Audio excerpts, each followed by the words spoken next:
start, I just want to say you just want to be really careful when you do this.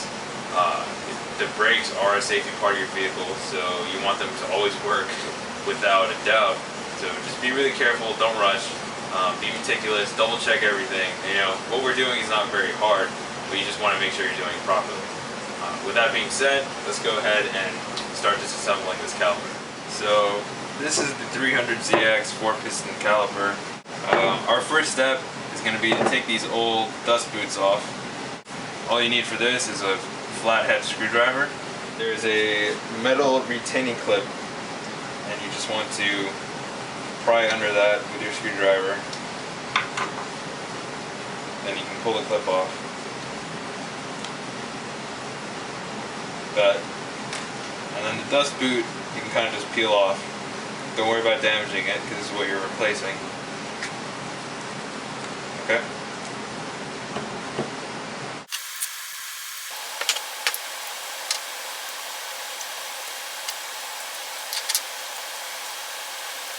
Now the next part is the more difficult part. We have to remove the pistons out of the caliper. So what I did on the other caliper was spray some WD-40 in here just to give it a little bit of lubrication. And you can just let that soak for a little bit. Now while this caliper is soaking, I just want to make a quick note about rebuilding these calipers.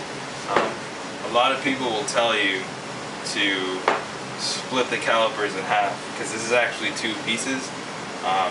If you look on the back, you'll see 4 bolts here. You take those 4 bolts out, and I don't know if you can see this crack here, but the caliper will split in two. I'm not going to do it just because the FSM tells us not to. Okay, so now we're going to go ahead and try to remove these pistons. You can actually also spray some WD-40 in where the brake fluid would go. Alright, so how this works is brake fluid goes into this hole, fills this piston, then there's a channel that goes from this piston to this piston, fills that, and then it goes through here, fills this one, and then returns. So when you blow air in here, it's going to go in kind of like a loop, and this piston is going to want to come out first. So the way you do this is you get a bunch of wood shims, okay, or you can get a 2x4, put them in between so that when you blow the air out, the pistons don't just fly out and, you know, get damaged. And just have to really kind of mess with these shims and their positioning until you can get all 4 pistons out of their cylinders, and when they're out just enough, you can kind of wiggle them out of the cylinder. As opposed to trying to take all the pistons out, you can try doing them one by one. I just didn't want to do that because I don't know why I didn't want to do that, but I'm going to go ahead and try to take out all of the pistons. So bear with me, this is going to be a little bit time consuming. You are going to need an air compressor to do this. You're just going to blow air through here. So we can do that.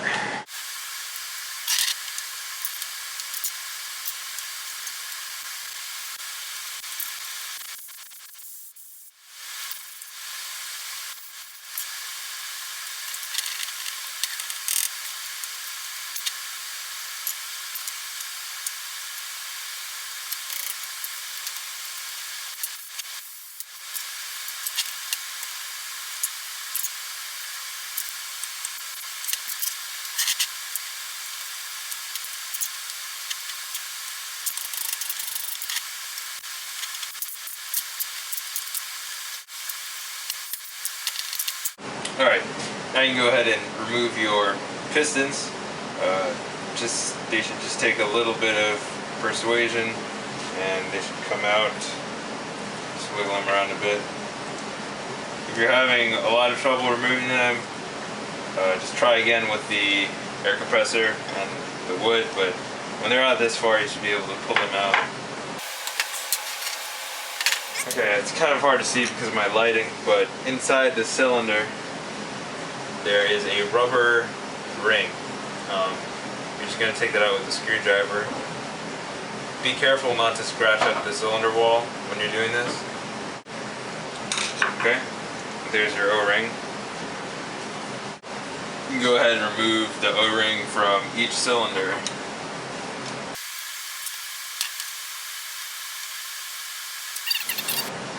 Okay, at this point, you're going to want to just clean out the cylinders.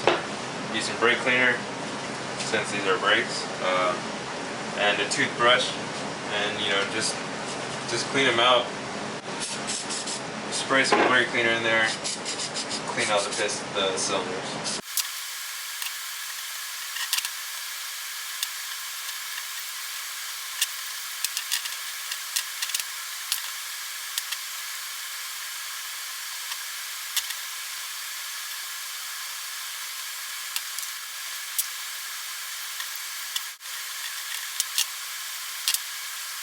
After that brake cleaner is dry, you're going to get your rebuild kit. These are the 4 O-rings. If you decide to split the caliper, you're going to need 2 of these for each caliper. And I actually got this rebuild kit from Z1 Motorsports, and they will include this with your rebuild kit, but Nissan won't. So just keep that in mind. I'm not using those because I'm not splitting the caliper. And in your rebuild kit, you'll see this cover for your bleeder valve, and you have your new boots and your new retaining clips, and you have 4 new inner seals, and they've also included a pack of grease. You're going to want to grease these. These already have some grease on them. I just put a little bit extra to make it easier to slide the pistons in. But definitely, you're going to want to grease these. Put grease on the inside of here, and just along the inside. It says in the FSM to grease these, so we're going to want to do that too. At this point, we can just go ahead and install these seals. You put them in pretty much the same way you took them out. If you look in the cylinder, you will see a pretty prevalent groove there, and you just want to put the new O-ring into the same groove that the old one was in. So I'm just going to grease this up a little bit.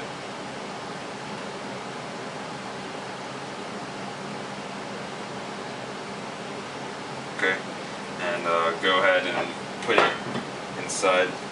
Okay, so we can just go ahead and install this O-ring. There's a groove in here, so just get the O-ring in there, slide it in place, very simple, and then it'll kind of just pop in. Let's do that for all 4.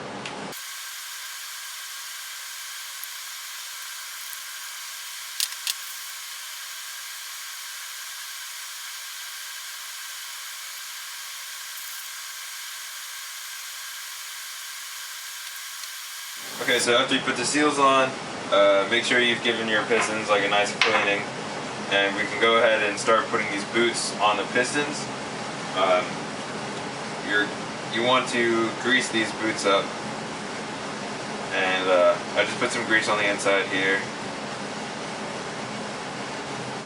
Okay, so you get the grease on there, and now take your piston and put the boot on it. You're gonna have to stretch it out a little bit. So just put the boot on there. Okay. Make sure everything is on there properly. And now you can put your piston back into the cylinder. If you want, you can put a little grease on here. It makes things a little bit easier when you're trying to slide it into place and everything. We already put some on the seal, so you shouldn't really need it too much, but just to make things easier, you can do that. And just put the piston in here, and then just gently push it in. Alright, until it goes almost all the way down. Don't force it in. If it's not going in, something's wrong. So you shouldn't need to use more than hand pressure to push in this piston. Okay, after you do that, just push this dust boot over there's a little ridge here on the caliper. Dust boot goes over that ridge. Now you can take your retaining clip and then just put it over the dust boot. This holds the dust boot onto that ridge. And this is a little bit challenging, but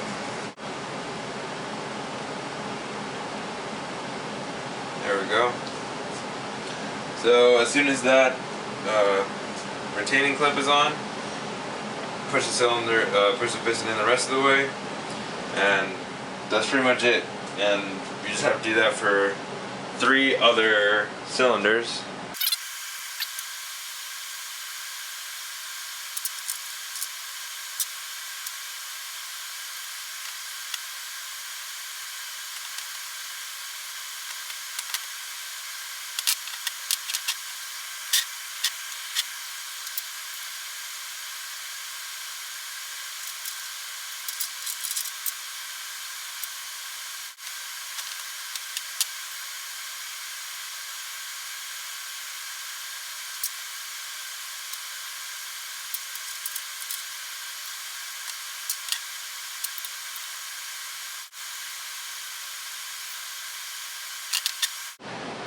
Okay, so at this point, the calipers are done being rebuilt. As you can see, I rebuilt both of mine. Got your new retaining clips and your new dust boots, all nice and fresh. So enjoy your Z32 brakes. The process for the rear is exactly the same, except you're gonna have 2 pistons in the back instead of 4, so you're gonna have 1 here and 1 here. And that's pretty much it. Hope you guys found the video useful. Please watch my other video on 300ZX brakes, and I'll tell you like a few things I think about them and a couple things that you should keep in mind when you're doing this swap. Anyway guys, thanks for watching. Stay tuned for to Project Garage. Please subscribe if you want more videos like this. Thanks for watching.